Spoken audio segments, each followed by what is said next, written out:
नमस्कार दोस्तों, good evening सभी का स्वागत है हमारे यूट्यूब चैनल टीकेमी पे। दोस्तों कैसे आप लोग? उम्मीद है खुश होंगे, स्वस्थ होंगे और अच्छे से तैयारी कर रहे होंगे। दोस्तों आज के सेशन में हम स्टैटिक्स यानी कि डीआई के प्रश्नों को देखेंगे और पाई चार्ट से संबंधित प्रश्न को देखेंगे। जहाँ तक आप सभी को मालूम हो गया होगा और आप सभी जानते भी होंगे कि जो हमारा डीआई का पार्ट है ये जीएस पेपर 1 का पार्ट है, जो 72 अंक के पूछे जाते हैं और जो आपके मेंस एग्ज़ाम के लिए बहुत इंपॉर्टेंट है। अगर आप मेंस में अच्छे अंक प्राप्त करना चाहते हैं तो आपको डीआई को बनाने के लिए ज़रूर सीखना होगा। डीआई के प्रश्नों को हल करना ज़रूर आवश्यक होगा, क्योंकि अगर आप इसे इग्नोर करते हैं या फिर सोचते हैं कि इसे बिना हल किए मेंस पास कर जाएं तो ये बहुत ही एक बड़ी समस्या बन सकती है आपको मेंस पास करने के लिए। अगर हो सके कि मेंस आप पास भी कर जाएं, फाइनल लिस्ट में आप नहीं आ पाइएगा।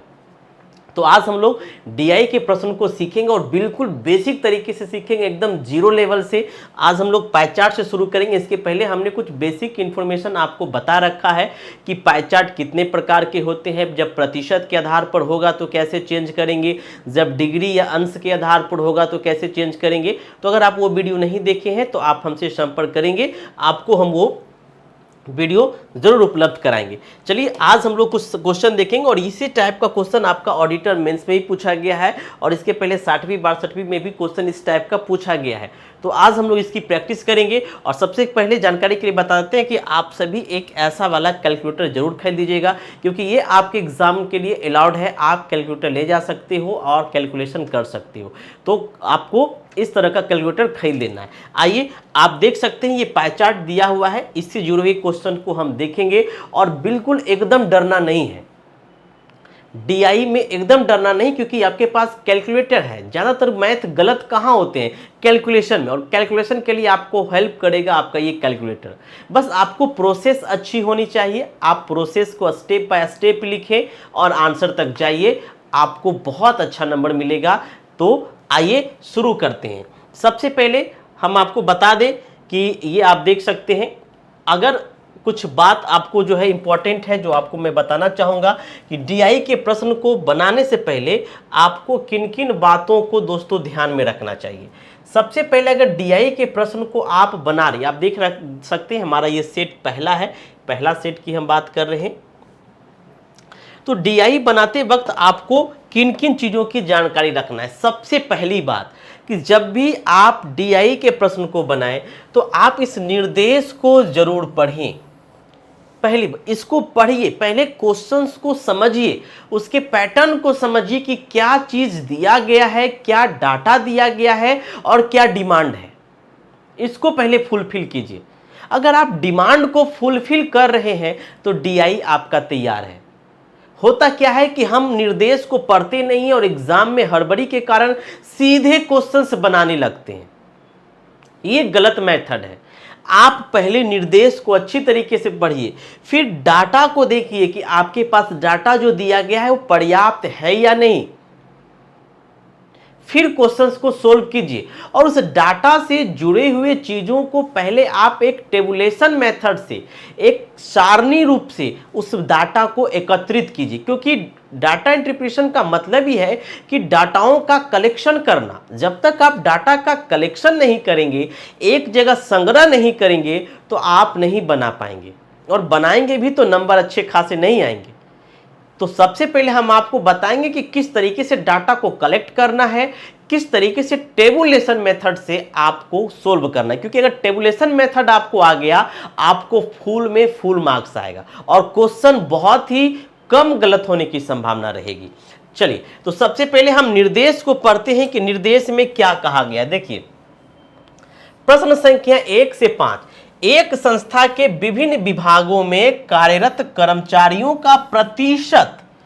अब यहां से आपको पता चल गया कि प्रतिशत विवरण दिया गया है, पाई चार्ट में प्रदर्शित किया गया है। उनमें पुरुषों तथा महिलाओं का अनुपात नीचे तालिका में दिया गया है। मतलब आप यहां से आपको ये पता चल गया होगा कि एक तो आपको पाई चार्ट दिया हुआ है जो प्रतिशत पर आधारित है, साथ ही साथ एक अलग से देखिए पुरुष और महिला का अनुपात का तालिका दिया गया है। तालिका मतलब एक टेबुलेशन भी दिया गया है और इन दोनों से पाई चार्ट तथा तालिका, यानी कि पाई चार्ट तथा तालिका का अध्ययन करके प्रश्नों का प्रश्नों का उत्तर देखना है। अब अगर आप क्वेश्चन को एक झलक देखिएगा तो सच में देखिए, एक आपका पाई चार्ट दिया हुआ है और एक आपका तालिका दिया हुआ है। अब दोनों को, यानी कि पाई चार्ट को भी आपको देखना है और तालिका को भी देखना है, और इस दोनों को देखते हुए आपके जो ये सवाल पूछे गए हैं इसका जवाब देना है। यानी कि आपको सवाल को सोल्व करने के लिए दोनों की मदद लेना पड़ेगा। एक तो ये तालिका जो कि अनुपात में दिया गया है, दूसरा ये पाई चार्ट।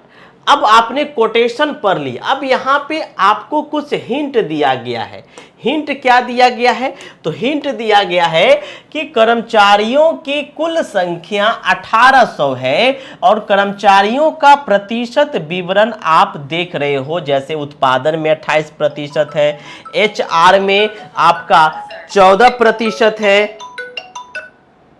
ठीक है, HR में आपका 14% है, IT में 23% है, विपणन में 18% है, लेखा में 17% है। मतलब ये जो आपका डाटा दिया गया है ये प्रतिशत में दिया गया है, प्रतिशत विवरण दिया गया है। विभिन्न विभागों में जो कार्यरत कर्मचारी हैं उनका प्रतिशत दिया गया है और इनकी कुल संख्या है 1800। सबसे पहले जब भी आप डाटा को देखें, उस डाटा को एक टेबुलेशन मेथड में लिखने की कोशिश करें। अगर एक बार आप टेबुलेशन मेथड को सजा लेते हैं तो आप क्वेश्चन इजीली सॉल्व कीजिएगा। डायरेक्ट क्वेश्चन पे मत आइए, मैं बार बार कह रहा हूं, पहले डाटा को कलेक्ट कीजिए।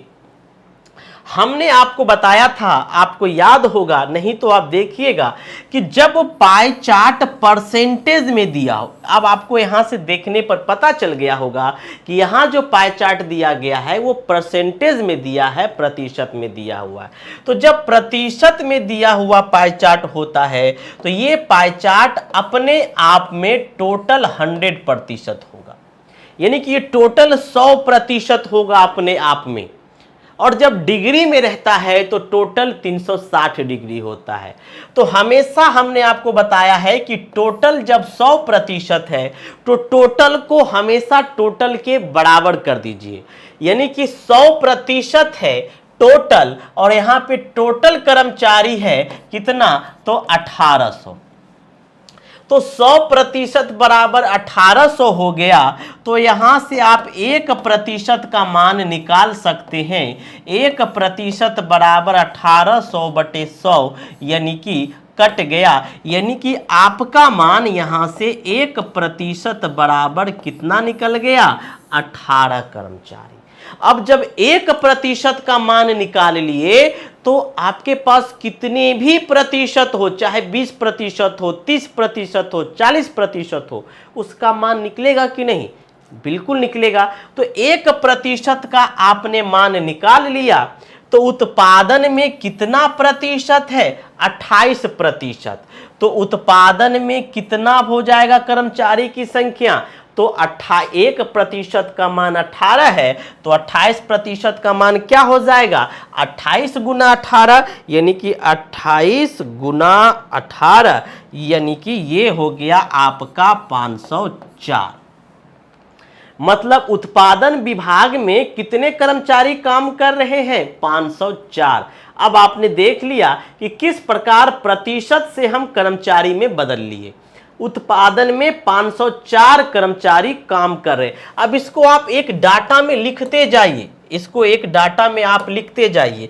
आप एक डाटा बना लीजिए फट से। डाटा मतलब कि एक टेबुलेशन, एक टेबल बनाइए, एक फट तुरंत आप अपने पेज में। और इस मेथड का प्रयोग अगर आप करेंगे ना दोस्तों, यकीन मानिए बहुत नंबर आपको मिलेगा। एक आप इस तरीके का टेबल बनाइए। बहुत कम लोग इस मेथड से बनाते हैं और जो बनाते हैं 72 में 72 लेकर के आते हैं। अब यहां पे आप लिख लीजिएगा विभिन्न विभाग, जो डिपार्टमेंट आपको दिया गया है, और यहां पे आप लिखिएगा कर्मचारियों की, मतलब विभिन्न विभागों में कर्मचारियों की कुल संख्या, विभिन्न विभागों में कर्मचारियों की कुल संख्या। अब विभिन्न विभाग, सबसे पहले हमने क्या देखा अभी, तो उत्पादन। उत्पादन में आपने कर्मचारी की संख्या कितना निकाला है, तो आप कहिएगा कि 504 निकाला है। तुरंत आप यहां पे डाटा को रख दीजिए 504। यहां पे थोड़ा सा वक्त हमें ज्यादा इसलिए लगेगा क्योंकि स्लाइड हमें बार बार आगे पीछे करना पड़ेगा, लेकिन जब आप बनाइएगा तो आपके तो फ्रंट पे ही सारा चीज रहेगा, पेज पे ही सारा चीज रहेगा, तो आपको बहुत कम लगेगा टाइम। और अगर आप प्रैक्टिस करेंगे तो उत्पादन में कर्मचारी की संख्या कितनी हो गई, तो उत्पादन में कर्मचारी की संख्या हो गया 504। उसी प्रकार से आप देखिएगा कि जब आप HR में निकालिएगा तो HR में है 14%, तो 1% का मान 18, तो 14% का मान 14 गुना 18, ये हो गया आपका 252।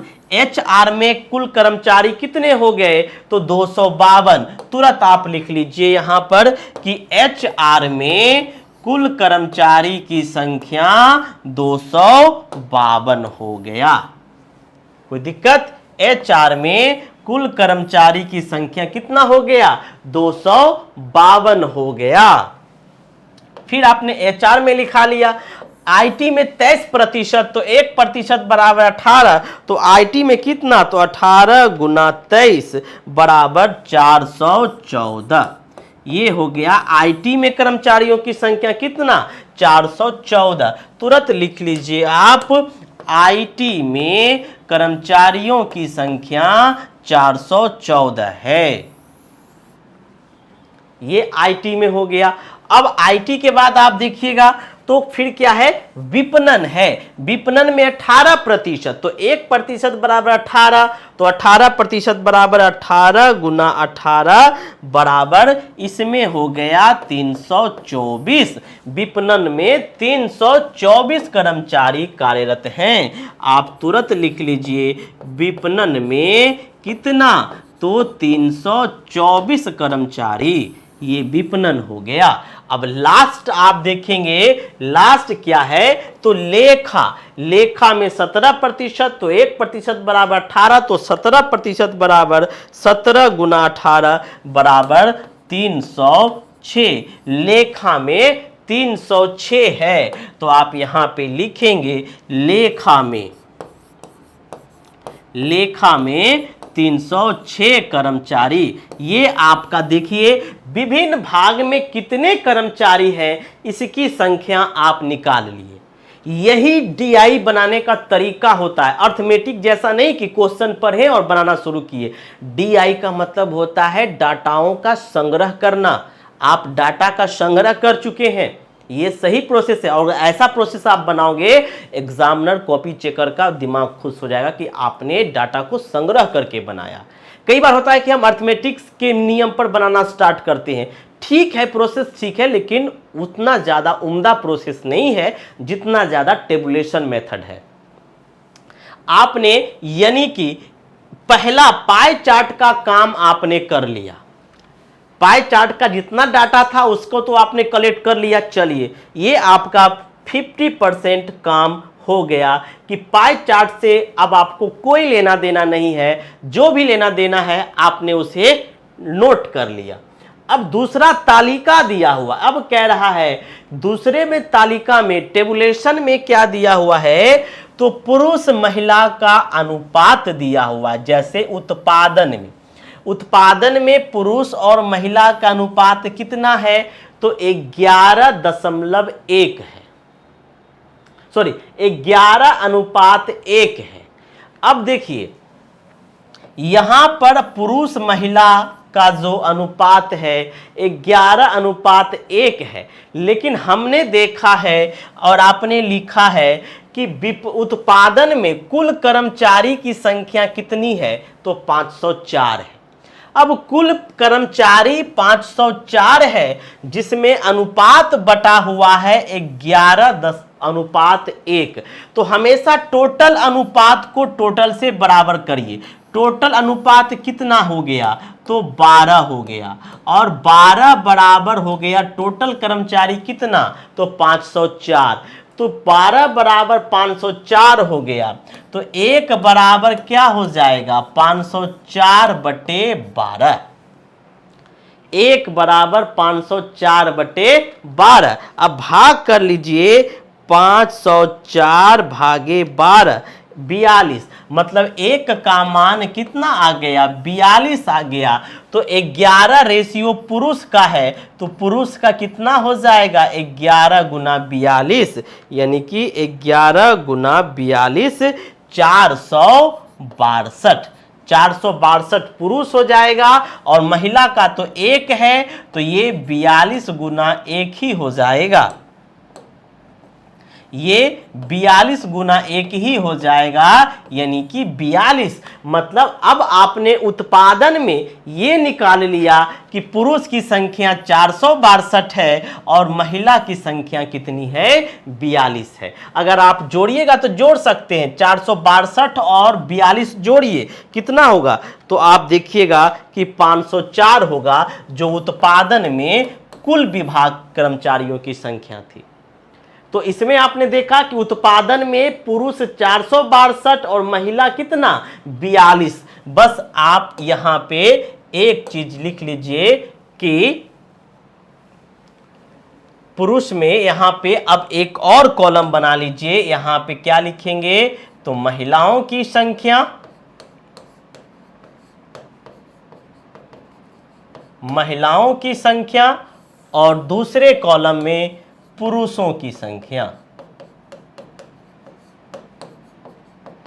पुरुषों की संख्या। महिलाओं की संख्या हमने कितना निकाला था, तो आप देखेंगे कि महिलाओं की संख्या हमने पुरुषों की संख्या हमने 462 निकाला था, और महिला की संख्या 42 निकाला था। आप यहाँ पे लिख दीजिए, अच्छा उल्टा लिख दिए, यहाँ पे पुरुष करिए और यहाँ महिला, नहीं तो गड़बड़ हो जाएगा। यहाँ पे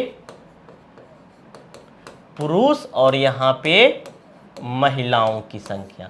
तो ये था, पुरुष था कितना, पुरुष था आपका 462 और महिला था 42। मतलब आपका ये वाला कॉलम का डाटा पूरा फिल हो गया। अब HR में आइए, तो HR में कितना है अधिक कुल कर्मचारी, सॉरी, HR में कुल कर्मचारी 252 है। अब रेशियो कितना है ये देख लीजिए। तो HR में कुल कर्मचारी 252, रेशियो है 1:3, यानी कि टोटल हो गया 4। तो 4 बराबर कितना, 252 ही है। आप देख सकते हैं HR में 252 है, तो 4 बराबर हो गया 252, तो 1 बराबर हो गया 252/4। ऐसा आप रफ में कर सकते हैं। जल्दी से भागा दे दीजिए, 252 भागे 4 बराबर कितना आ गया, ये 63 का निकल गया, 1 का मान।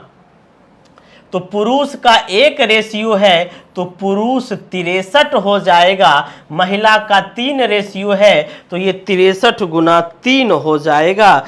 फटाफट कैलकुलेटर कीजिए, ये 189 हो जाएगा। मतलब HR में 63 पुरुष होंगे, जबकि 189 महिला होगी। आप जोड़िएगा तो 252 आएगा, जो कि HR में कुल कर्मचारी थे। तो पुरुष की संख्या 63, महिला की संख्या 189। यहां पर पुरुष हो जाएगा 63 और महिला की संख्या 189। HR भी कॉलम आपने भर लिया। अब IT में आइए।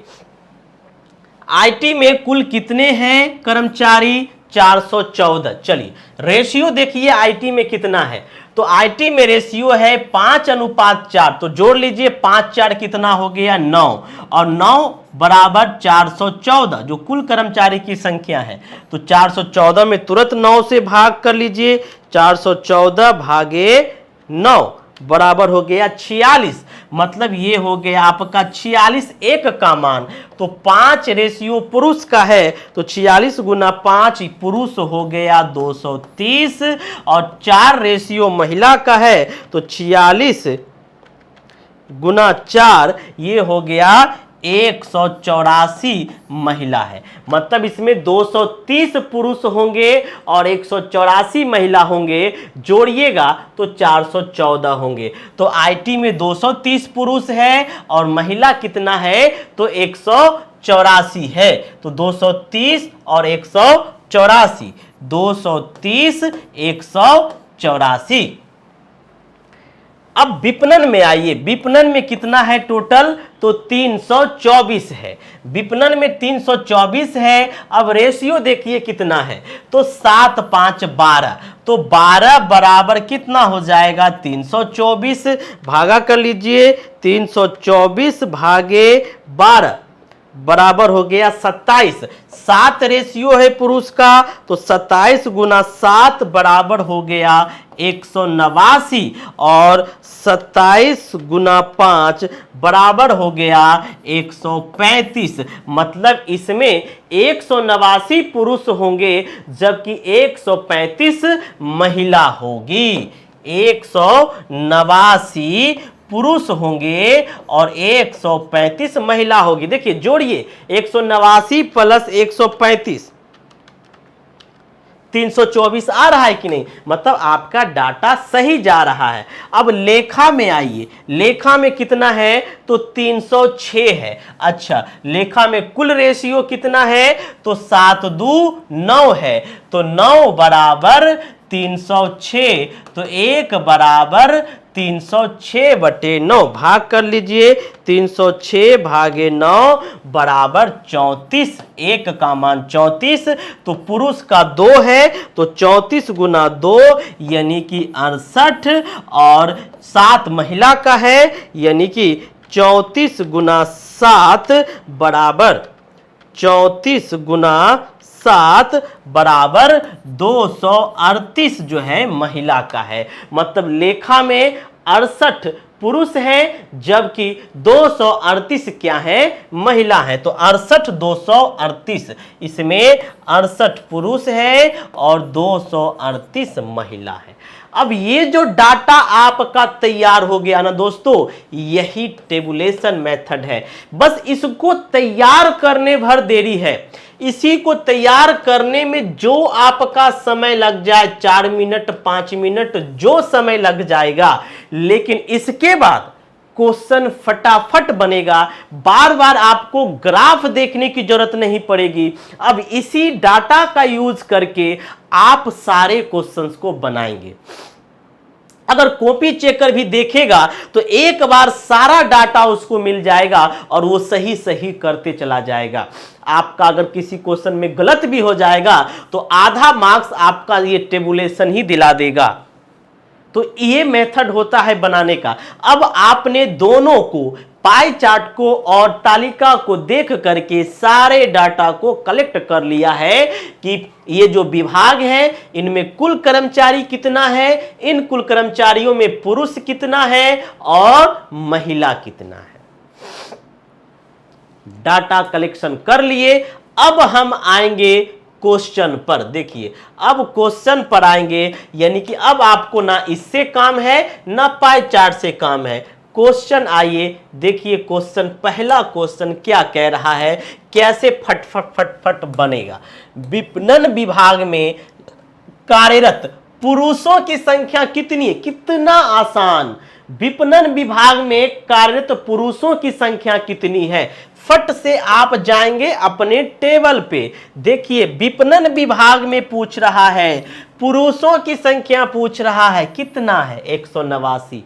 कुछ करना पड़ा क्या आपको, आप सीधे लिखेंगे। अब इसको आप लिखिएगा कैसे, कॉपी में सीधे लिखिएगा कि उपयुक्त उपयुक्त दर्शाए गए, जो आपने दर्शाया है, उपयुक्त दर्शाए गए सारणी के अनुसार। अब आपको ज्यादा लिखना नहीं है, उपयुक्त दर्शा। बहुत स्टूडेंट सोचते हैं कि ज्यादा लिखेंगे तो ज्यादा नंबर मिलेगा, ऐसा नहीं है, आपको इसी से नंबर मिल जाएगा। उपयुक्त दर्शाए गए सारणी के अनुसार विपणन विभाग में, हाँ लेकिन ये लैंग्वेज लिखना होगा जो हम लिख रहे हैं। उपयुक्त दर्शाए गए सारणी के अनुसार विपणन विभाग में कार्यरत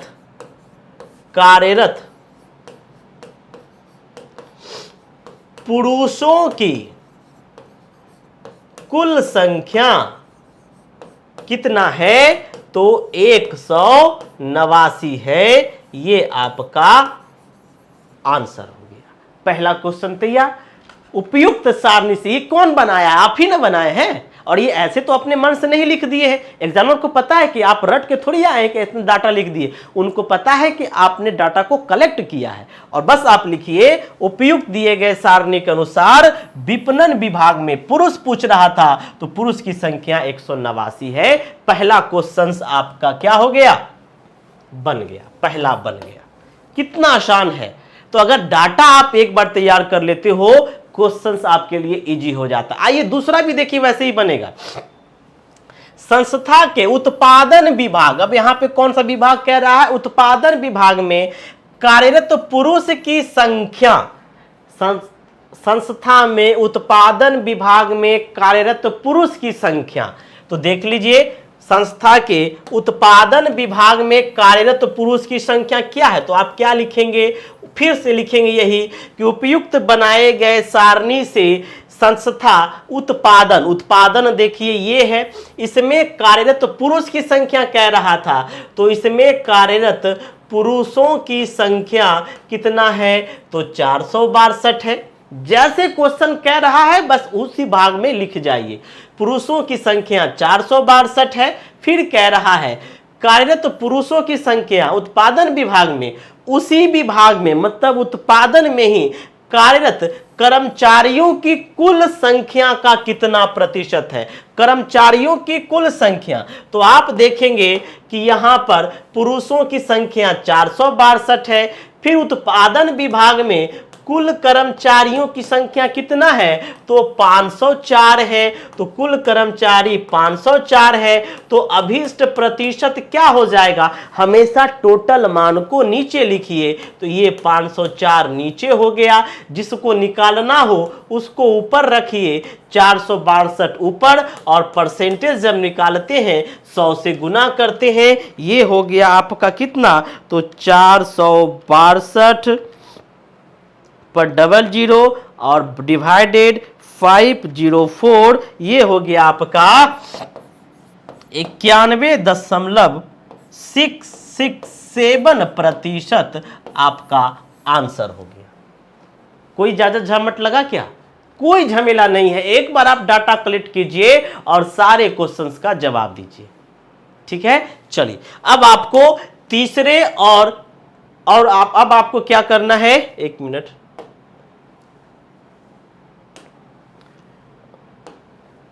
आपको तीसरे और चौथे क्वेश्चंस का जवाब आपको हमें कमेंट करना है। लिख करके जब आप कमेंट में कीजिएगा कि इसका आंसर क्या होगा। लेखा विभाग में कार्यरत पुरुष की संख्या, लेखा विभाग में कार्यरत पुरुष की संख्या उसी विभाग में कार्यरत कर्मचारियों की कुल संख्या से अनुपात कितना है? पुरुष की संख्या और कार्यरत कर्मचारियों की कुल संख्या से अनुपात कितना है? तो देखिए ना, लेखा कह रहा है ना, तो लेखा में पुरुष कितना है? 68 है, और कुल कर्मचारी कितना है? 306 है। इसका रेशियो निकाल दीजिएगा, आपका आंसर हो जाएगा। फिर कह रहा है संस्था HR विभाग में कार्यरत महिलाओं की संख्या, मतलब HR में कार्यरत जो महिला होगी उस विभाग में कार्यरत कर्मचारियों की कुल संख्या से अनुपात क्या होगा?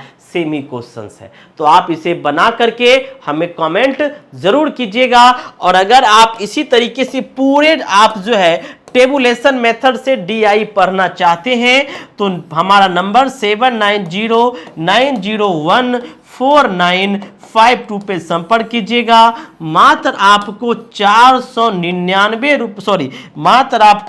999 रुपए में पूरे DI क्लास दी जाएगी, और इसमें 30 आपको प्रैक्टिस सेट भी दिया जाएगा जो बदलते हुए नवीन पैटर्न पर आधारित होगा। और अगर आप ये हमारे सारे क्लास के साथ 30 प्रैक्टिस सेट लगा लेते हैं, आप डेफिनेटली 72 में कम से कम 65-70 मार्क्स जरूर लेकर के आएंगे। ठीक है। तो अगर आप ज्वाइन करना चाहते हैं तो आप संपर्क कीजिएगा और तीसरे चौथे सवाल आप बना करके हमें जरूर मैसेज कीजिएगा। ठीक है दोस्तों, तो आज का क्लास यहीं तक, मिलते हैं फिर नेक्स्ट डीआई की क्लास में। तब तक के लिए सभी को गुड बाय, जय हिंद।